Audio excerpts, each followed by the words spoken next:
Although the owners of the Civil Rights Museum want more money, one city council member believes that the museum is simply being mismanaged. Sent a letter of violation to Wells Fargo, hoping that they will come and clean up this problem. Neighbors that we spoke to said that they feel like they're trapped with hundreds of mosquitoes around their house, and they're worried that it could become a health hazard. The fire started here in this upstairs bedroom. In the closet, the little boy was playing with the lighter, but when he came downstairs and handed the lighter to his grandmother, it was too late. Stop Hunger Now is not only the name of the organization, but it's also become the model for all the volunteers here.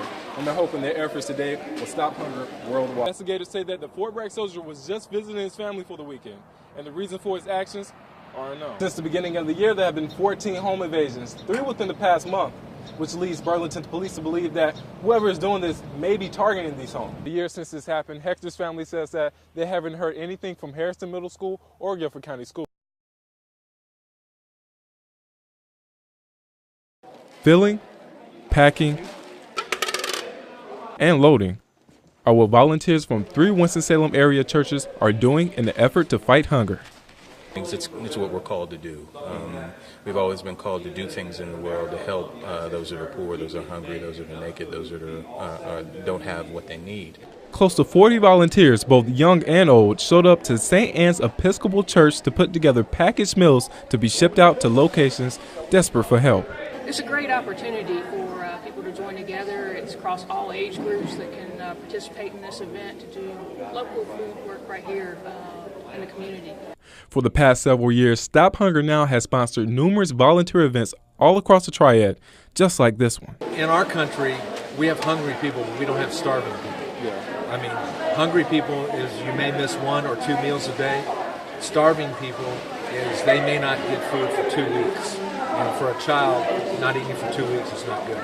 Stop Hunger Now is not only the name of the organization, but it's also become the model for all the volunteers here. And they're hoping their efforts today will stop hunger worldwide. What's really exciting about this is that we have these three houses of worship together. So we're not only doing ministry work in terms of the outreach work we're actually doing here, but we're building relationships, hopefully to strengthen the ministry out throughout the community.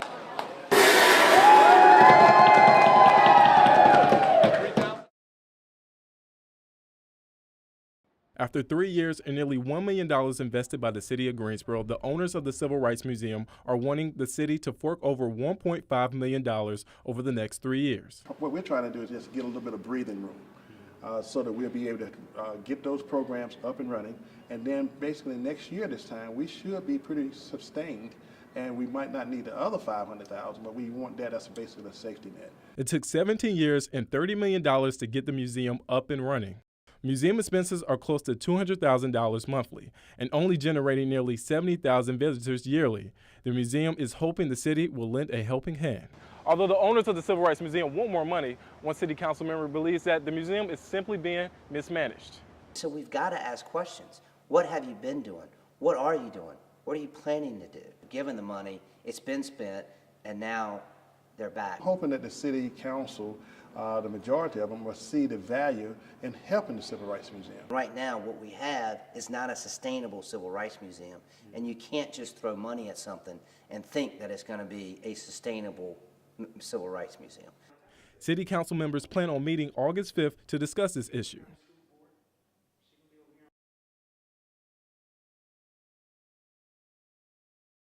His eye was swollen shut. He lost about 75% of his vision. He had a bite mark in the ear, bruising on his chest, and in his back. Images no parent wants to see of their child.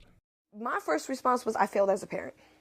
Christina Green and her husband Gus say that an older boy started bullying her son Hector Varello at Hairston Middle School in Greensboro early last school year.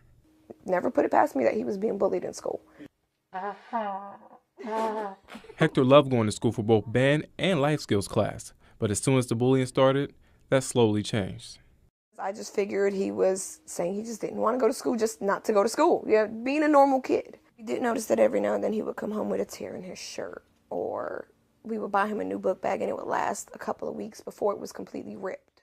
But one day, the bullying got even more violent. It turned out that the boy just attacked Hector. He beat on him, he kicked him, he stomped him.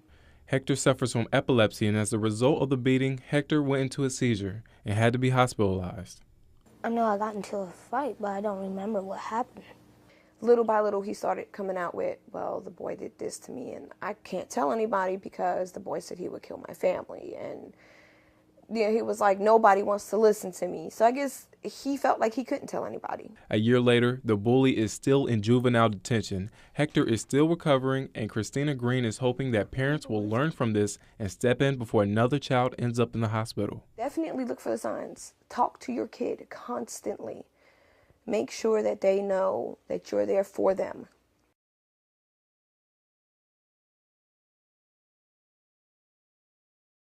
This is just one of the many things going on in downtown Asheboro at the Randolph Arts Guild, where people come not only to learn, but also to mold their fascination for the arts. When I was a little kid growing up here in Randolph County, my parents sought out opportunities for us growing up, me and my sisters, and I came here and took my first class, learned how to draw animals. Derek Sias is the Guild's executive director and is using both his passion and what he learned here growing up to help rejuvenate downtown Asheboro's art scene. It gives people the option to take in a walking tour of downtown, see some great artwork, and just enjoy the character and flavor that Asheboro has to offer. Unique murals and a larger-than-life mosquito are what decorate the walls of the downtown area. Just down the street from the Guild, Mandy Sloan has run the Circuit Gallery for the past 4 years and is using her store as another cornerstone for the art community here in this town. We get not only local people, but also people from out of town. I think there's so much variety to offer in downtown Asheboro, and you could come just on this one street and have so many different things to look at.